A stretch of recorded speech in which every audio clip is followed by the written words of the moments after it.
to Finding Monster Right, the show about finding monsters. Right? Right.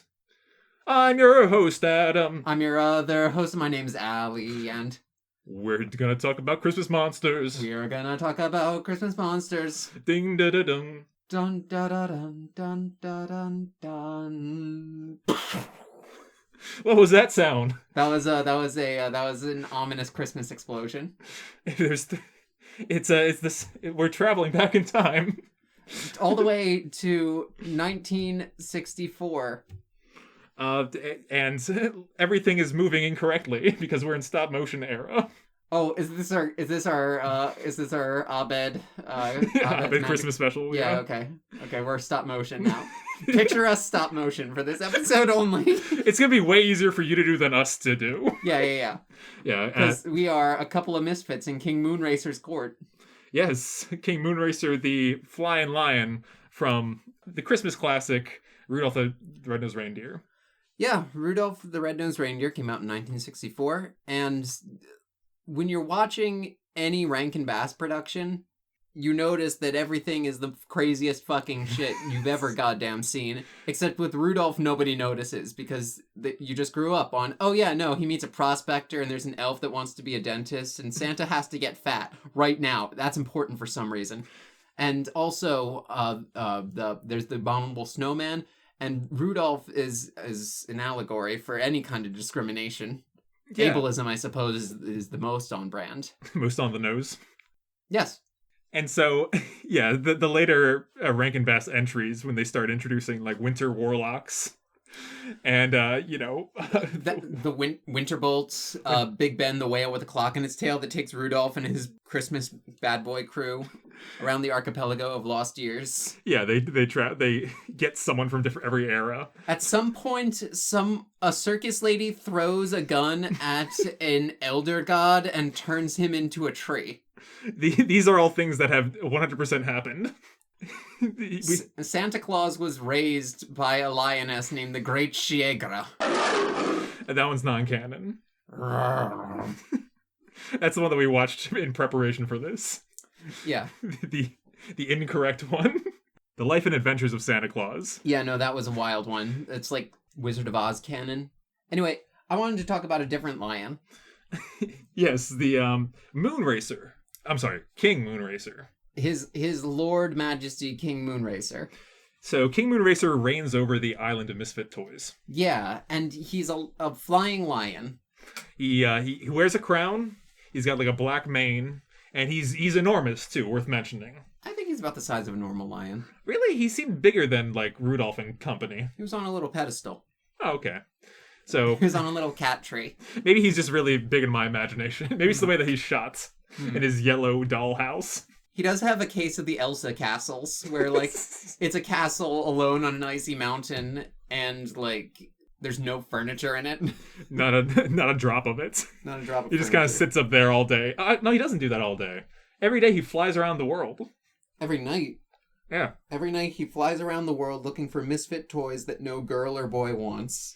And then he takes them back to the Island of Misfit Toys, where they can just hang out. They practice songs, I guess. Yeah. They spray each other with jelly. Mm-hmm. And they talk about their woes. Yeah. So, what's the name of the full company that we have? We have Rudolph, Cornelius. Yukon Cornelius, a greatest prospector of the North. And then we have the dentist boy. Hermie the elf. Who doesn't want to be an elf, he wants to be a dentist. Look, we got to talk about a distinction between race and class here. Because he can still be an elf and also be a dentist. He's an elf dentist, but he's trying to multi-class. He was statted as a toy maker. I've always thought that, and I think we said this in the elf episode last year, but I think Christmas elves are like rock gnomes in D&D terms. Yeah, I think I see what you're saying, because they're short. They build toys. Yeah, the end. Yeah. Still have pointed ears and weird noses. That's about it. Yeah. So, how does a flying lion, how is he the king of the Island of Misfit Toys? So this is an island. Mm-hmm.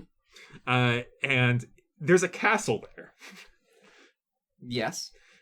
Who put the castle there? Oh my gosh.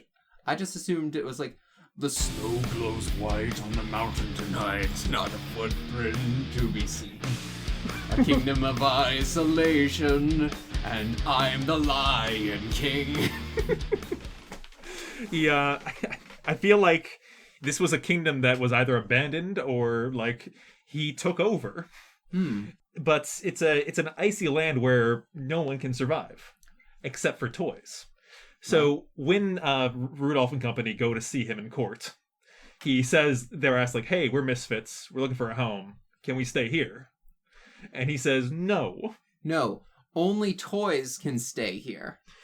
I think that might be because... no living creature can hide himself away on an island. But he said himself, not themselves. I don't know if he's using the generic he there. I think he might be, like... He might have, like, done a Freudian slip and been talking about himself. Like, what am I doing on this island? It was very, reflective. Lions live in prides. There's no other lions here. That's actually a good point about how lions interact. Yeah. The thing that my thought process on that was that perhaps the Island of Misfit Toys has no natural resources. Mm-hmm. It's a rock of ice. And therefore, you can't sustain living creatures. You think you own whatever land you land on. This episode is 20% more musical than our usual episodes. The earth is just a dead thing you can claim. Yeah, did not hit that. Never mind. It's a dead rock. So there's no food for Rudolph and friends to eat. No. So I have a theory about the location of the Island of Misfit Toys. Okay, tell us. I think it's in the Aleutians. The Aleutians. I don't know if I'm pronouncing that right. Actually, it might be Aleutian. I've never said this word out loud. Look at this picture. You seeing this? This is beautiful. That looks like it. Frankly. Yeah, it's this little coastal town. By coast, I mean, like, there's giant mountains with ice in the background. So I have several reasons why this might be the case. Okay. So first off, it's near the Arctic, obviously. Yeah, these, they're right off the coast of, It's like that big, long stretch of islands coming off of Alaska and going all the way to Siberia, to Kamchatka, for you Risk players, because... because... these islands are the only remaining, some of the remaining land of Beringia, which was a land bridge connecting Siberia to North America during the last ice age. How, the proto-Native Americans came to America. Right, and a lot of non-human animals as well. Yeah, they all carried across there and populated this new world. Right, and... in cryptozoology, one of those animals is Bigfoot. The Yeti and Bigfoot are supposed to be like the same thing, and so Bigfoot came over on the Bering Land Bridge. That is an idea that, frankly, I have... I tweeted a thing about this recently, where it's like, this is a very big animal that lives in the forest, that eats mostly bamboo and fruit, things that do not grow in the permafrost of Siberia, and it does not migrate. And you're telling me that it's going to go all the way across the Bering Land Bridge for no reason, so you can fuck Bigfoot or whatever. Neither the Yeti or Bigfoot are, like, big movers. No. They're not known for going on adventures. No, and this theory relies on Gigantopithecus being the ape. And Gigantopithecus is an animal that was only found in the Indo-Malayan biorealm. So, like, only Indochina, basically, and a bit of, like, China and South Asia. But there is no evidence of it crossing there, and no reason to think that it did, except what if Bigfoot, though, so I can have sex with Bigfoot.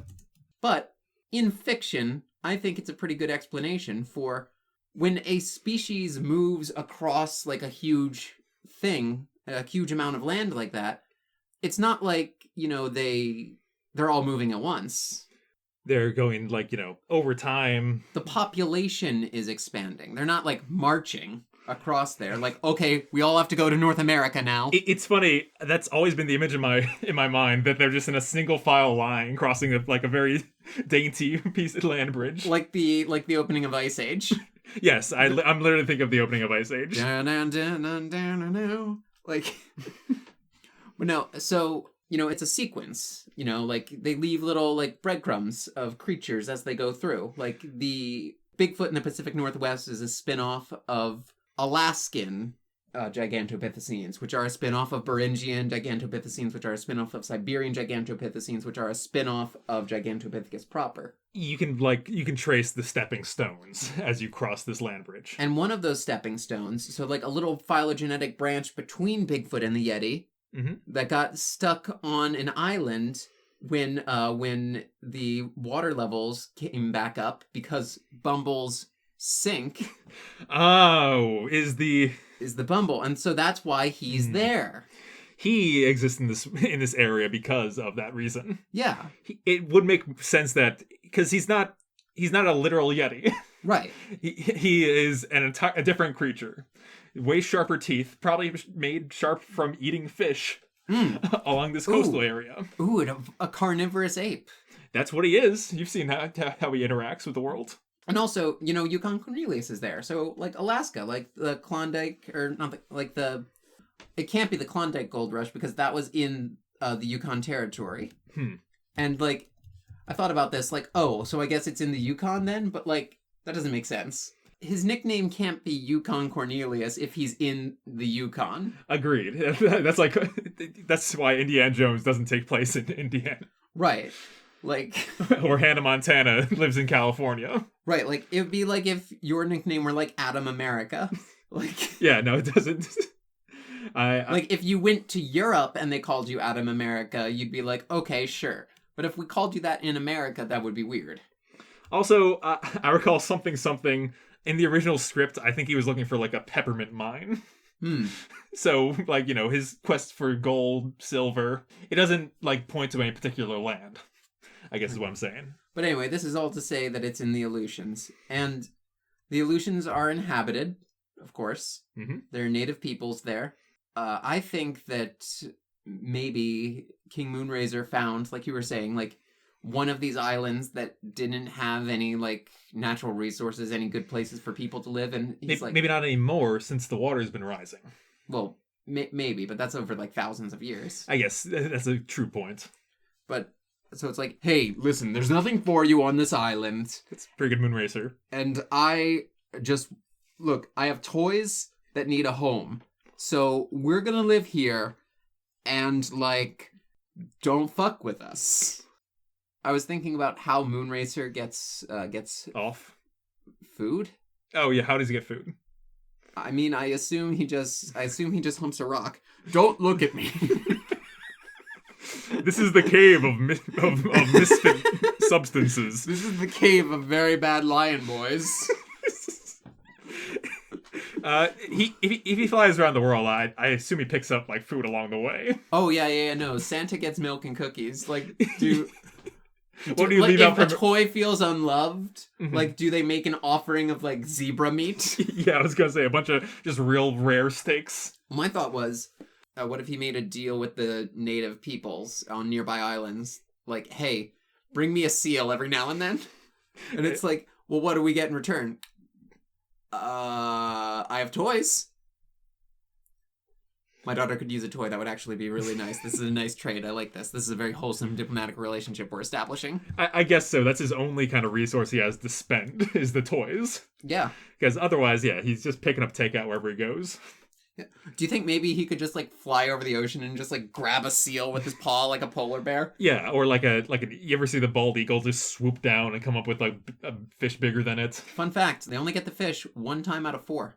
Really? Yeah. So they're that's also true about lions as well. Aren't they like really poor hunters statistically? I mean, they're pretty good hunters statistically compared to other hunters, like compared to other large mammals, but I think they only get like 20%. That's what I'm saying. 30%, something like that.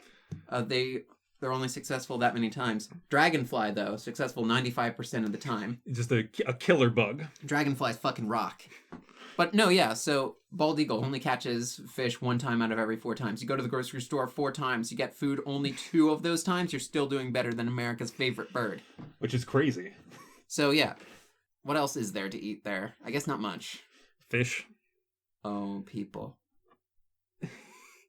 There's no records of lion eating seals. There's records of lions eating people. He does say there are no living creatures here, and you can't stay. Wait a minute. Although this is not a place for any living creatures. Is he undead?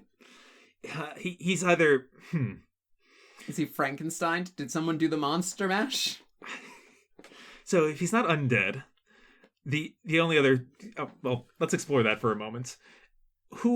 How did he die? How could he die? He's been doing this for a long time. I feel like he, not unlike the like the Wizard of Oz type world that we talked about, he's a immortal being of sorts. Yes, like Santa. Like Santa, except like 365 times as powerful, I guess. Yeah, and because he does Santa's job for him every goddamn day of the year. No, not Santa's job. The opposite of Santa's job, kind of, or like quality assurance on Santa's job. He uses the same powers of Santa. Yeah, flying around the world, or I guess Santa's reindeer.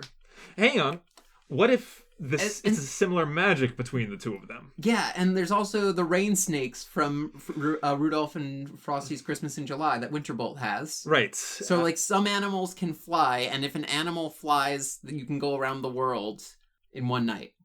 I think I can see that. Flying animals exist A-okay in this world. You don't have to worry about that. He's the only one with wings, though. Yeah. Wings of an eagle, body of a lion. Moonracer, let's talk about how he's related to griffins. Right. So the griffin is a mythical creature who has many iterations through the ages.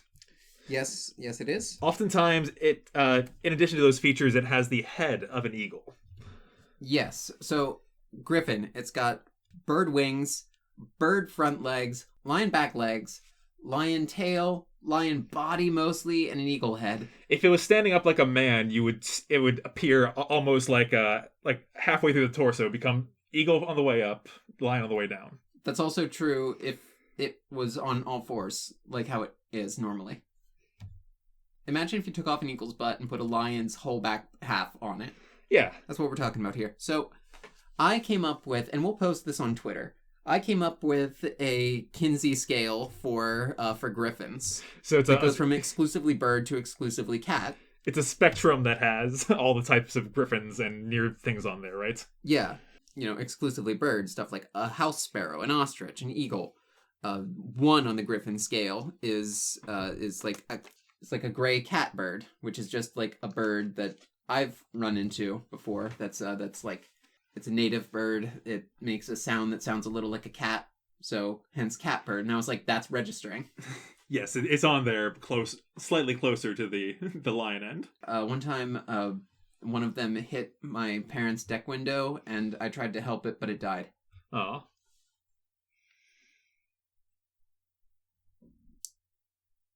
Also on here is Archaeopteryx, because like it's got teeth. It's got claws on its forelimbs. It's got a bony tail. Those are all things a cat does. So that's on there. One time, one of them crashed into my heart. That's impossible. 2 on the griffin scale. The Minoan griffin, the original sort of griffin, because that does not have wings. It's just a cat with a bird head, basically. Oh, that's what I'm looking at right here in this fresco. Yeah. Yeah, see what I mean? Kind of like, it's most of a panther, but then you put a little peacock flare on the top. Ooh, there's some peacock flare going on. Yeah. Also on here, I want to amend hippogriffs. Hippogriff. Hippogriff goes number 2 on the griffin scale, because that's like not all the way. It's half bird, half something else, but that something else is not a cat. Yeah, it's not. But it is a mammal. It's a mammal. It's got 4 limbs. Yeah. Yeah, so I can see why the ticks on there. So hippogriff is number 2. Number 3, like perfect mix of the two, is your regular ass griffins. It's got wings, it's got a head, bing bang boom. You got a griffin. Any cat, any bird, put them together. Hummingbird, ocelot, cat. That's ostrich, tiger, griffin. I haven't thought about a lot of these. Those are some really cool ones. I like a peacock panther. Peacock panther, that's pretty good. That's very aesthetic, actually. Yeah. And then number 4, now we're getting more into the cat way of things. Number 4 on this list are like winged cats, which would include King Moonracer. A winged cat. Yeah. Number 5 is the actual real world winged cats. Like, you've seen those, like, articles from, like, winged cat found in China. It's just a cat with, like, some weird, like, skin growing on its side. Ah, okay. And then, like, number 6 is exclusively cat. Just a straight up cat. Just straight up cats. All right, I got it. This one's got almost like an owl look to him. Yeah. Oh, I will say, though, if you type in, like, bird cat into Google Images, like, those would technically count as a 2 on the Griffin scale. It's just, like, a cat with a bird head. It is the worst thing to look at. I don't like looking at it. It's, like, you know how I feel about... Okay, you know how I feel about, like, about animals and how great they all are and stuff, but, like, this is really registering on my disgusting scale. You don't like this? I'm not looking. I'm not gonna look. You can't make me. It's a little owl? Oh, God. Okay. Oh, no. Those parts don't go into those parts. Oh, God, no. I can't see. I took off my glasses and I closed my one good eye. All right. Okay, so beyond... Okay. Beyond this... in my head, I'm like, it's not a good podcast if one of the hosts is just saying, I'm not looking. No, I can't see, I can't speak. It's also not a good podcast if it's like, look. Agreed. So let's get back to talking about Moonracer. Yeah. He's a self-appointed king. I think if you found the kingdom, you get to call yourself a king. Which is fair. There's a graphic novel. Mm-hmm. For the 50th anniversary, there's a tie-in like comic book that apparently was a midquel, a Lion King 1.5, mm-hmm. where it's a Gaiden, which is a word I learned today. Yes, it's a Gaiden. Gaiden is not just something you put on the end of a game to make it sound like Ninja Gaiden as a joke. It means like a side story, like a in-between quel. Yes, when he was first rescuing Charlie in the box, you learn more of his backstory and the fact that he himself was a misfit. Oh. Where he was born, he didn't fit in as well with everyone else. That's very sad. It is. What I would like to posit quickly, do you think perhaps his kin are more like the traditional griffins? Oh. Do you think one of them fucked a lion? I think that there's like, he probably comes from a kingdom of people that are all eagle lions. Like they're pretty one for one, and he comes out looking real lion-like. And he doesn't belong, he's kicked out, and he goes to form his own region. That's why he doesn't have a pride. Oh, that's very sad. It's sad. However, becoming the ruler and gathering a bunch of misfits together into community is a great, like, kind of bounce back from that. Yeah, he just stumbled across, like, some Misfit Toys and was like, you know, as broken people do, they're like, I'm going to help. I'm going to help somehow. Yeah. Come on, I'll there's a abandoned castle over here. I'm going to start a podcast about monsters and everyone's going to be happy. Because I can't stress this enough. There's nothing else on the island. No. There's some mountains and all these ice. Toys just hang out on the ice. Yeah. There's enough wood for fires sometimes, I guess. Yeah. Which is weird. There might be like one little cottage, I think, that they stay in shortly after. Yeah. But that's about it. They just stay out there exposed to the elements. I have an interesting idea that I just thought of. Okay.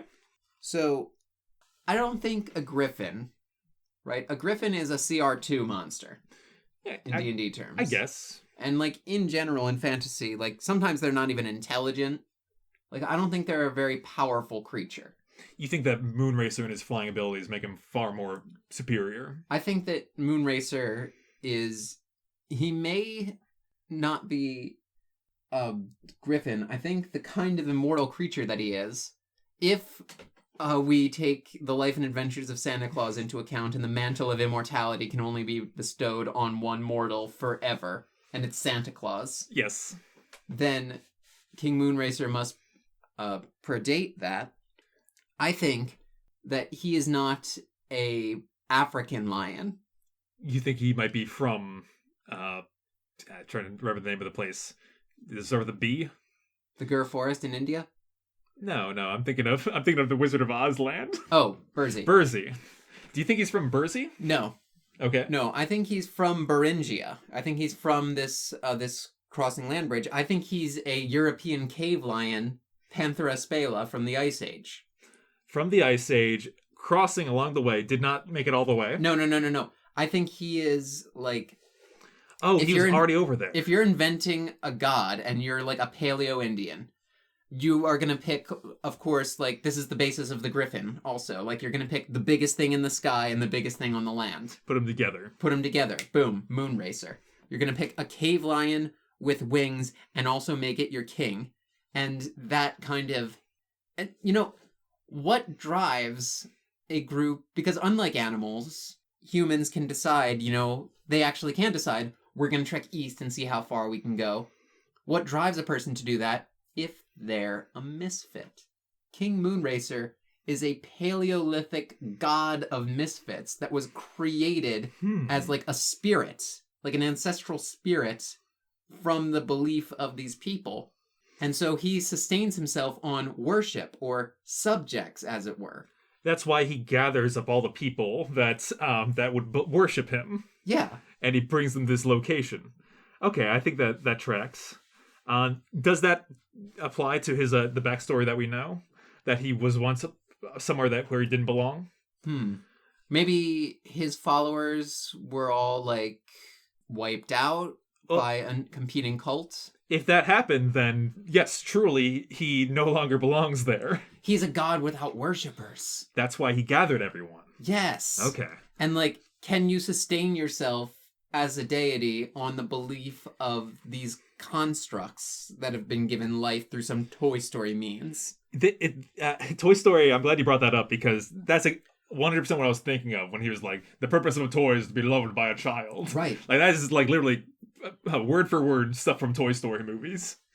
However, I do want to ask the question that he is very keen on Santa coming by to pick up all the toys. Right. To take away 100% of his worshippers from his island. What does that mean? I think he wants to set up a system of, toys come in, toys come out. He wants to be a halfway house. He wants to attach himself. He wants to make himself part of Santa's process, because Santa gets all those worshippers. We all make jokes about, like, kids praying to Santa or whatever. Yeah. I prayed to Santa a couple times when I was a kid. He's a saint. It counts. Santa, and by all these canonical sources, Santa has a crazy. He's magic. He has abilities. He has that status. He is loved, if maybe not worshipped. He has a mantle of immortality bestowed upon him. So if Moonracer can attach himself to that Christmas legend, make himself part of the Christmas canon, he can sustain himself on holiday cheer and doesn't have to rely on keeping these toys here on this island forever. Because also, these toys want to get off, and he wants to make sure they're happy. It's also... He does sympathize with them. Yeah, and it's a good point that those toys aren't... His job isn't a seasonal one. Right. So that's the only reason why he would want to tie himself to Santa, is to tap off that Christmas energy. Right. Yeah, so that's very interesting. I think another key point here is that perhaps maybe this is an evangelization method. Which, he is a symbol of St. Mark, the winged lion, as your and my high school was. Right. And sending literally these worshippers of his around the world to spread the good news of King Moonracer. That way, if you find another misfit toy when you're out there, hey, just get some zebra meat. It's honestly doing his job for him. Yeah. That's where, he's like, oh, now it'll be so much easier to find misfit toys. I have contacts all over the globe. Creating the cult of Moonracer. More the church of Moonracer. Well, oh, okay. Yeah, where he's establishing little tiny follower groups that are bringing other misfit toys to worship. If you're a very good misfit toy, I will leave a rose on your pillow, and that means that the spirits have chosen you. This isn't a cult. I want to say that... Anyway, buy these vitamins. So, a question for you. Do you think King Moonracer named himself?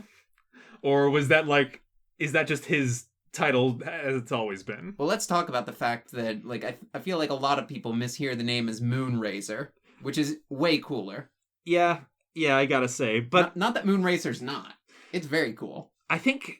For the first time, I'm truly trying to understand what his name implies. Well, he flies around every night looking for toys, so he races the moon. He races the moon. He only goes up when the moon's out. Yeah, when the moon's out, he races around. All right. Okay, I did not put that together until just now. I think that makes sense. Yeah. It's a cool moniker. Could it also stand for Moonracer? No, okay. So... I have a question for you. Yeah. Therapist, therapy animal, or needs therapy? Okay. So... This is an easy answer, Adam. The answer is needs therapy for all of them. Because everyone needs therapy. I guess that's... we go to the dentist twice a year for our teeth, and not everybody goes to the brain doctor ever. Like, is your brain not more important than your teeth? Think about it. The more you know. Do you care about your brain more than your teeth? Go see a therapist. Talk about your problems. All right. This is my PSA. I love you. Yeah. Subscribe. The system kind of implies that therapists don't need to go to therapy. Which, like, I think 100% of the therapists I've heard of also go to therapy. Yeah. Why wouldn't? Doctors got to go to the doctor. Yeah, exactly. Construction workers got to live in a house someone built. But in that is there just a never-ending chain of mailmen delivering mail to other mailmen? Don't you have a paper to do? How did he know I had an essay to write? Well, in this trinary system, I do think he would be He's a therapist of therapists. He would be a therapist. Huh. Like people rely on him to support their depression. Oh yeah. He goes around the world and like people are like, I'm depressed, no one likes me anymore, come with me. And what he's doing is not unhealthy for the toys. No, I would not say so. No. Yeah, you said it earlier, halfway house. He's creating a community. Mm-hmm. And he's creating a global community even. He's got his little Zen castle, too. Yeah. Where, like, nothing's in it. Just empty walls. They come in. You don't see it, but he literally has a throne, the chair. Yeah. I feel like a toy comes in, they sit in the chair, and he, like, writes down their stuff. Oh, that's nice. Maybe. Or he might also just fucking love his throne. He is a cat, after all. The cold never bothered me anyway, but if I can find a sunbeam to take a nap in, that would be so fucking choice right now. Yeah, it's a pretty good gig. He's a monster that kind of has all his shit together, which we don't always encounter. Usually the monsters that we deal with are all over the place. I gotta ask. Mm-hmm. Squatch Lorette. Moonracer. King Moonracer. He is a king. Yay? Nay? Does it get a rose? You know what? I think we may need to... Change the system? I think we may need to change the system because, this is like a whole lion. And that is... I don't swing... I'm many things, but a furry's not one of them. Okay. If I were... No, wait. This isn't even a furry thing. That's just full-on bestiality, I think. Well... Yeah, it's not okay. The Jackson Bailey method. It's not wrong. I just don't want to do it. Yeah, that's a no for me as well. The thing I'm thinking of about King Moonracer though is that if I were a furry type, which you are, I would want to embody. That was a joke about how much body hair you have. That was not no. I would want to embody, if I was embodying a lion, I would want the lion to have wings and a crown. Okay. And be named Moonracer. That's fair. Yeah, so... he's got a good operation down. He's got Charlie in the Box as a sentry. Let's talk a little bit about the Misfit Toys. Wait. I wanted to say... Oh, okay. I think we're replacing Squatch Lorette finally. Oh, right. Or, mostly replacing it. Well, Moonracer versus Bowser over me. They're fighting over me. Who wins? Is the new system. Yeah. Bowser shows up in his Mario Odyssey airship on the Island of Misfit Toys. They're both bloodlusted. Monster Smackdown. Let's go. Who would win in the fight between them? Yeah, I think Bowser would. Bowser has actual, Turtle beats Jack in the Box. Yeah, I think Moonracer is too, good to fight. I don't want to say that because I think it'd be awesome if he fought. But he is powerful. He's very powerful. He can fly, but I think he's a pacifist. I don't think he wages wars. So does he just wait for Mario to show up?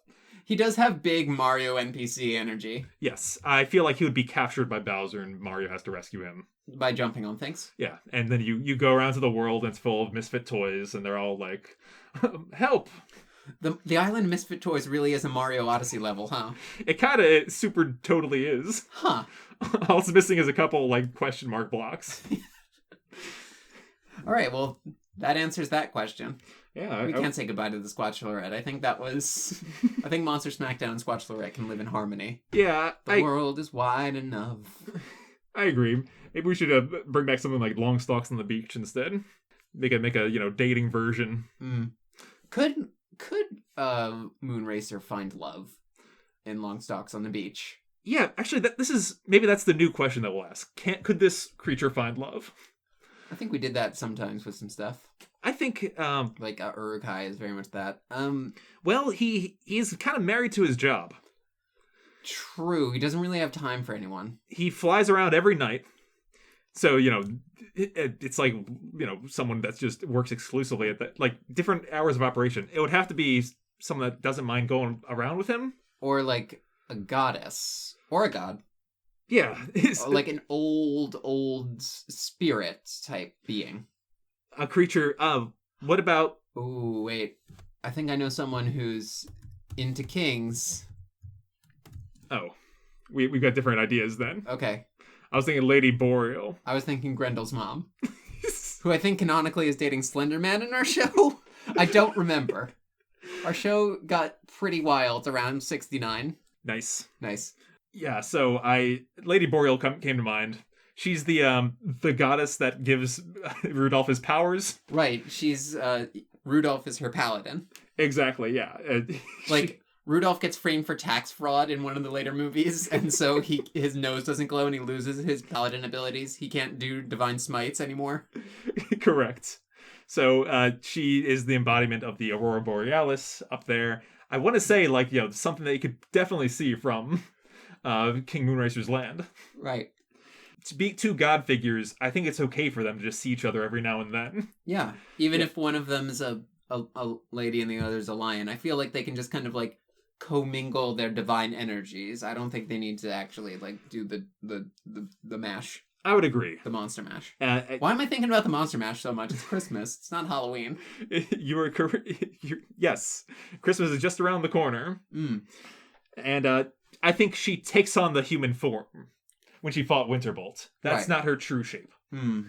So yes, cosmic energy swirling around. I think Moonracer can find love. Yeah. So, but we'll get to that holiday next different time of year. Valentine's? Yeah, no, well, I'm not what we're doing this year. Are we doing another sad bachelor from Pennsylvania? I don't know. So, let's take a King Moonracer to the final rating place. Sounds like a plan. He is a lion. He is mighty. Hear him roar. But he doesn't roar, does he? Not over the course of the movie. No, he may in Rudolph on the Island of Misfit Toys, which was some direct-to-video nonsense. Oh yeah, I don't. Honestly, it contradicts some of the other specials. I don't consider it canon. Yeah. So King Moonracer, in my opinion, for being just a plain-ass winged lion, pretty low on the monster list. It's like, all right, these are just two animals, or an animal with another animal's parts. I do think he's very good, which we don't always see in monsters. Yeah. Sometimes they're evil, and we tell their story in a different way. We the big bad wolf them into a more compassionate character. But I think he's doing great work. He's second to Santa, one of the most benevolent forces in this world. Yeah, and voiced by the same person. Oh, really? Yeah, it's the same voice actor plays Santa and Moonracer. So I don't think that. I think that doesn't sound like a coincidence to me. He's certainly the more reasonable between him and Santa in terms of authority figures. And Santa, especially in the Rudolph special, is a whiny bitch. Oh yeah, you should be ashamed of your freak son, Donner. Jesus Christ, I'm gonna throw up.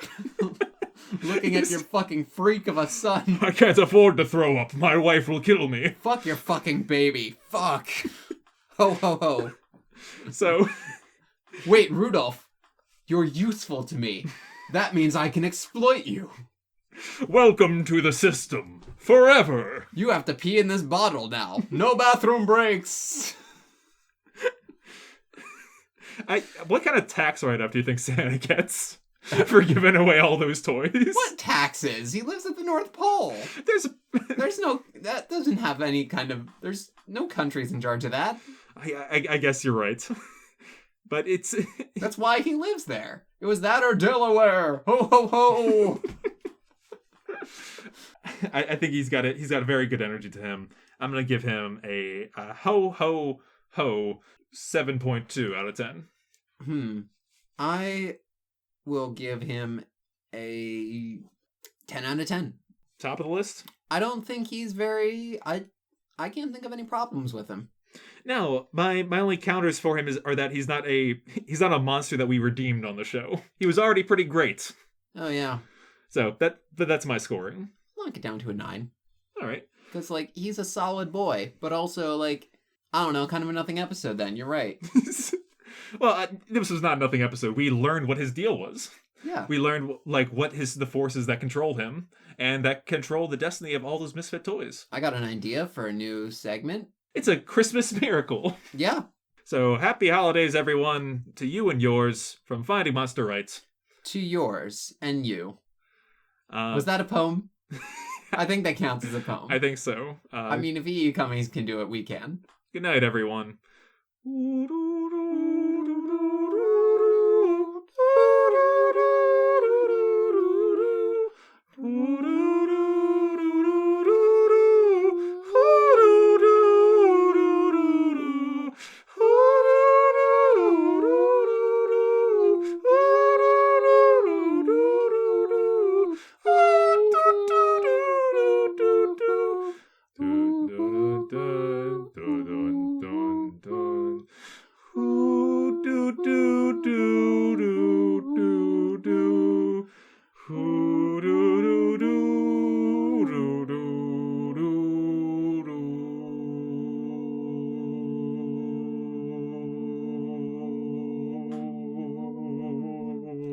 I'll loop it.